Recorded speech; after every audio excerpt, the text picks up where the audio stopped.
dans le nom puissant de notre Seigneur, notre Sauveur Jésus-Christ. Ce matin, le Seigneur nous conduit à méditer sur un certain nombre de textes. Le premier texte se trouve dans Jean 1, verset 5, verset 12 et verset 13. Je lis dans la version 8 secondes, au nom puissant de notre Seigneur, notre Sauveur Jésus-Christ.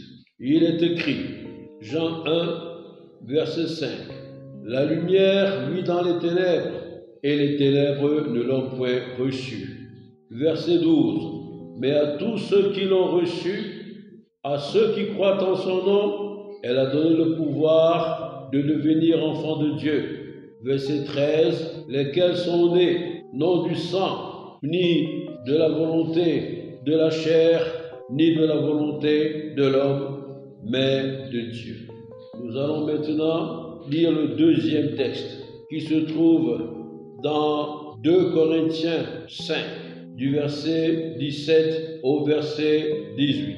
Il y est écrit, verset 17, « Si quelqu'un est en Christ, il est une nouvelle créature. Les choses anciennes sont passées, voici toutes choses sont devenues nouvelles. » Verset 18. « Et tout cela vient de Dieu, qui nous a réconciliés avec lui par Christ et qui nous a donné le ministère de la réconciliation. » Au nom puissant de Jésus-Christ. Bien-aimés, l'expression nouvelle naissance est une expression bien connue, que ce soit des croyants, que ce soit des non-croyants. Mais cette expression est diversement accueillie. Parfois, elle est moquée. On se moque de ceux qui se disent nés de nouveau. Parfois, cette expression est évoquée de manière légère. Parfois, elle est plaisantée. On fait des plaisanteries dessus. Et parfois même, elle est méprisée. Pourtant, naître de nouveau est fondamental pour chacun de nous.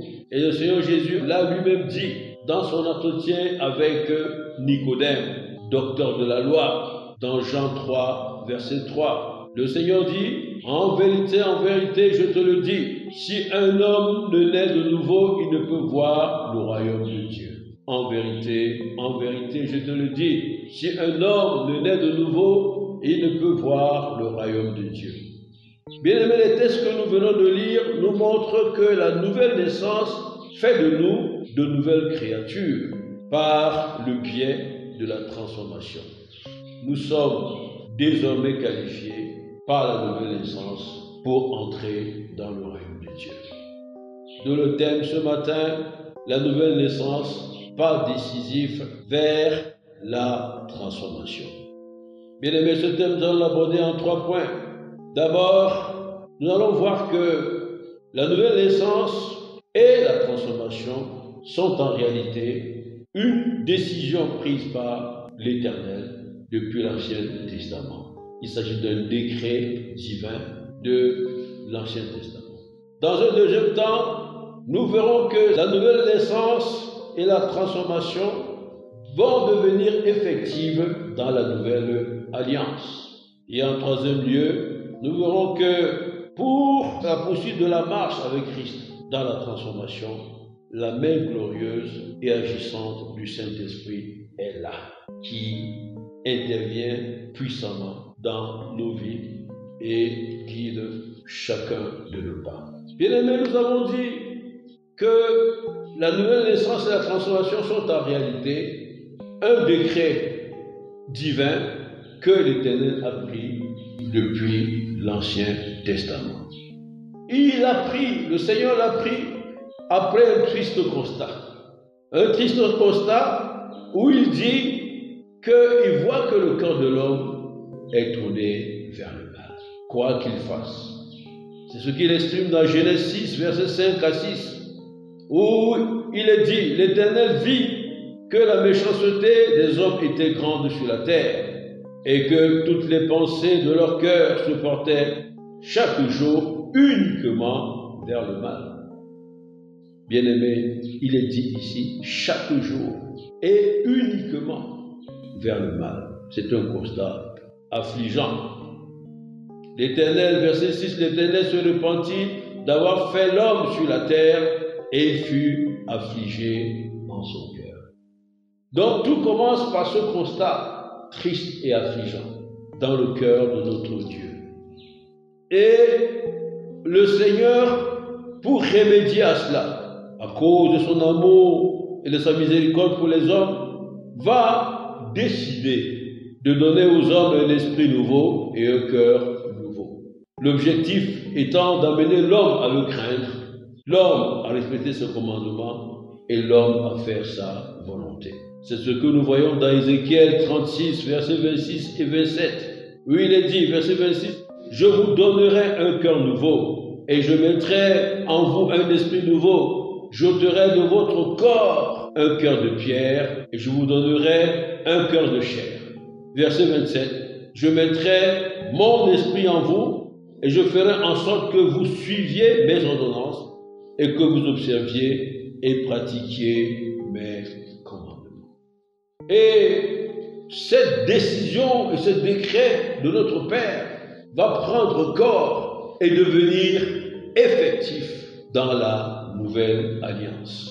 La nouvelle alliance, dans cette nouvelle dispensation de la grâce où Dieu se révèle d'une nouvelle manière dans sa relation avec les hommes. Et il faut dire, bien aimé, que le point de départ et la base pour que ce décret devienne effectif, c'est la foi en l'œuvre de Jésus-Christ. Oui, le Seigneur va décider d'envoyer son Fils bien-aimé à cause de son amour et à cause de sa miséricorde pour venir réconcilier l'homme avec lui-même. Et nous avons vu que Jésus a satisfait à toutes les exigences de la loi divine qui disait que celui qui a péché mérite la mort. C'est la loi du péché et de la mort. Et Jésus est allé à la croix pour mourir à notre place. Il a détruit la force du péché, il a versé son sang pour la rédemption, il nous a fait connaître la volonté parfaite de Dieu, puisque la parole nous apprend une chose, c'est qu'il est dit que Dieu, dans les premiers temps, a parlé aux hommes par les prophètes, et là, dans la nouvelle alliance, il parle aux hommes par son Fils. Donc, la foi en l'œuvre de Jésus-Christ est le fondement de ce qui va se passer dans la nouvelle alliance, de la transformation qui va intervenir pour qu'il y ait un nouvel homme différent de celui qui était essentiellement rebelle à la volonté de Dieu. Alors, il est intéressant ici, quand on parle de l'effectivité de la nouvelle alliance, de voir comment est-ce que la transformation va intervenir lors de la nouvelle naissance. Jean 1, verset 12 à 13, nous dit une chose importante. Eh bien, nous parle de la lumière qui a lui dans les ténèbres, et les ténèbres ne l'ont point reçu. Mais il est précisé, mais à tous ceux qui l'ont reçu, à ceux qui croient en son nom, elle a donné le pouvoir de devenir enfants de Dieu. Qui est donc la lumière? C'est Jésus-Christ, nous le savons. C'est lui qui est la lumière du monde. Il est le chemin, la vérité et la vie et la lumière du monde. Eh bien, ceux qui reçoivent cette lumière, ceux qui reçoivent Jésus, eh bien, Dieu leur a donné le pouvoir de devenir enfants de Dieu.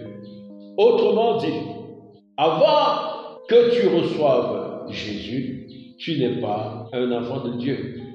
Et contrairement à ce qui est souvent dit, tous les hommes sont créatures de Dieu, mais tous les hommes ne sont pas enfants de Dieu. Si tu ne reçois pas Jésus-Christ, tu n'es pas enfant de Dieu. C'est cela le décret de notre Père. La question c'est combien le savent? Eh bien, en dehors de Jésus, ils ne sont pas enfants de Dieu. En dehors de Jésus, ils ne sont pas partie prenante du royaume de Dieu. C'est très important de comprendre cela. c'est très important d'en prendre conscience pour pouvoir se mouvoir après dans une bonne direction.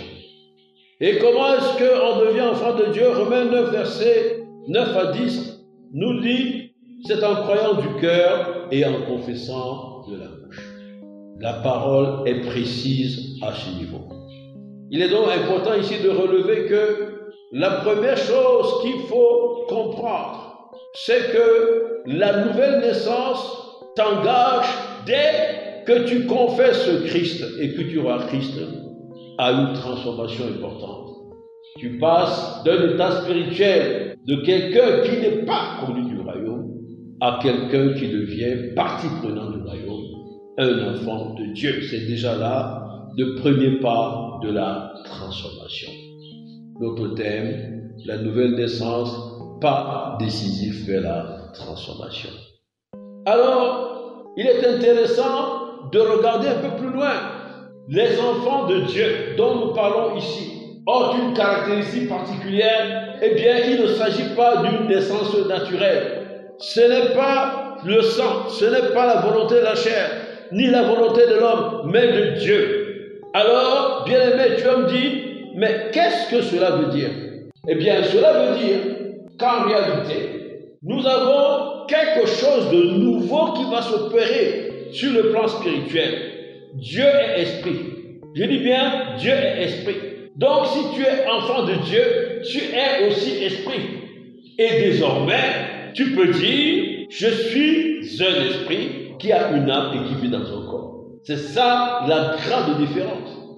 Dieu introduit ici une nouvelle donne. L'enfant de Dieu n'est pas un enfant charnel. Il n'est pas né de la chair. Il n'est pas né du sang.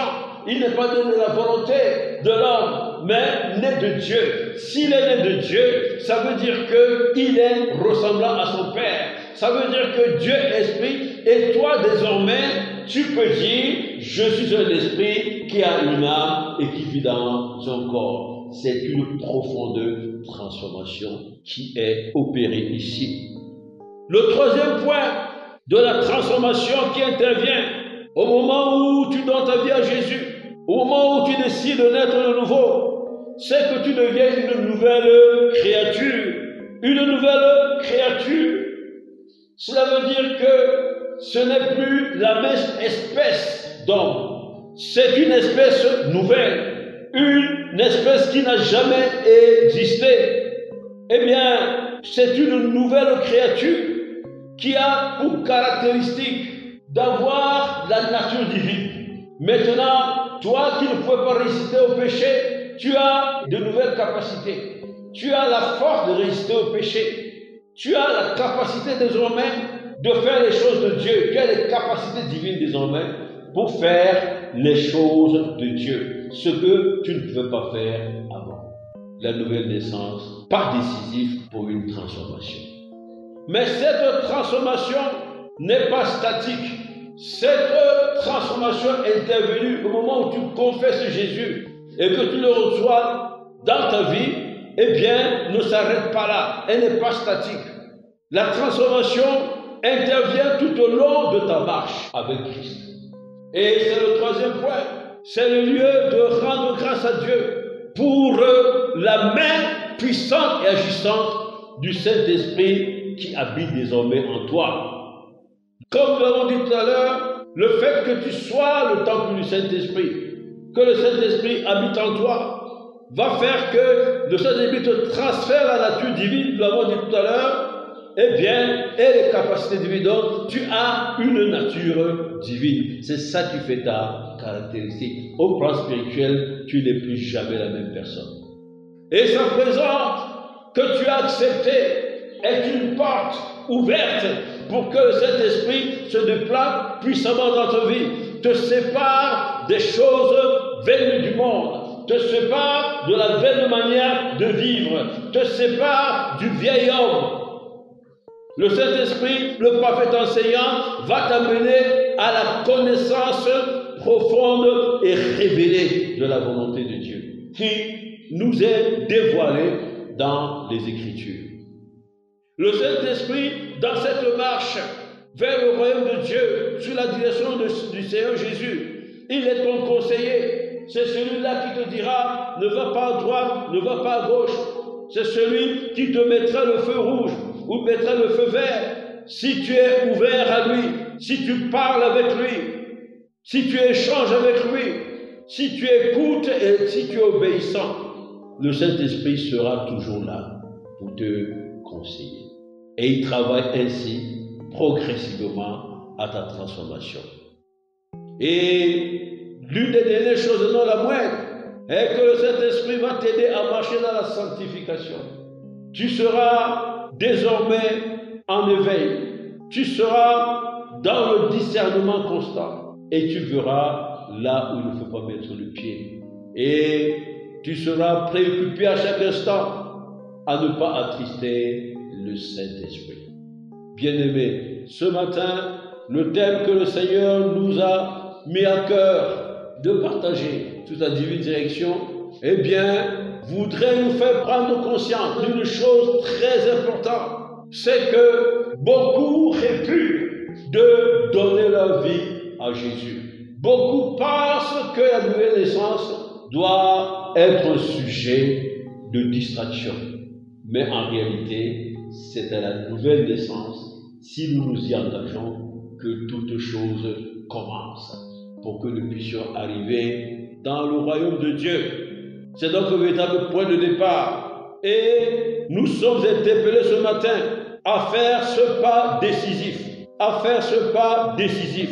Bien-aimé, Dieu met devant toi encore ce matin la vie et la mort. Et il te dit, choisis la vie afin que tu vives.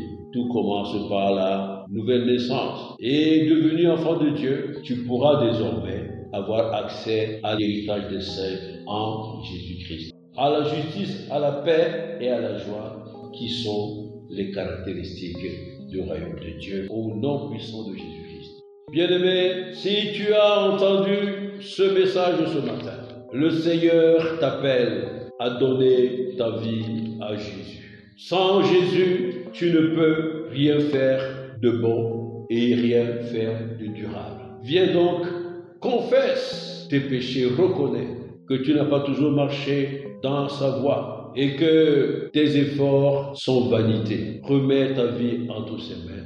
Reconnais-le comme ton Seigneur. Abandonne-toi entre ses mains. Entre dans la bergerie. Lui qui est le juste bon berger s'occupera de toi et tu verras les merveilles qu'il fera dans ta vie. Si tu es touché par ce message, si tu es touché par cet appel, je t'invite à répéter et à prier après moi en disant: Seigneur Jésus, je te remercie pour ce message, le message de ce matin. J'aspire à devenir un enfant du royaume. Et je reconnais que c'est toi la véritable porte des brebis. Je viens m'abandonner entre tes mains. Je reconnais que tu es venu dans ce monde pour me réconcilier avec le Père et tu es mort pour moi à la croix, à ma place. Et je reconnais, je confesse que tu es ressuscité et que tu es assis à la droite du Père et que tu intercèdes pour nous. Ce matin, je te demande pardon pour tous mes péchés. Je te prie de me laver par ton sang. Et je t'ouvre mon cœur. Je te reçois dans mon cœur comme mon Seigneur et mon Sauveur personnel. Seigneur Jésus, viens, prends toute ta place et conduis-moi. Au nom puissant de Jésus-Christ. Amen. Bien-aimés, nous espérons que vous avez été bénis. Pour toutes questions et sujets de prière, bien vouloir nous contacter sur nos différentes plateformes. Nous avons reçu gratuitement et nous partageons gratuitement, selon l'instruction du Seigneur. Matthieu 10, verset 8. Que le nom de l'Éternel soit glorifié. Soyez bénis au nom puissant de Jésus-Christ. Amen.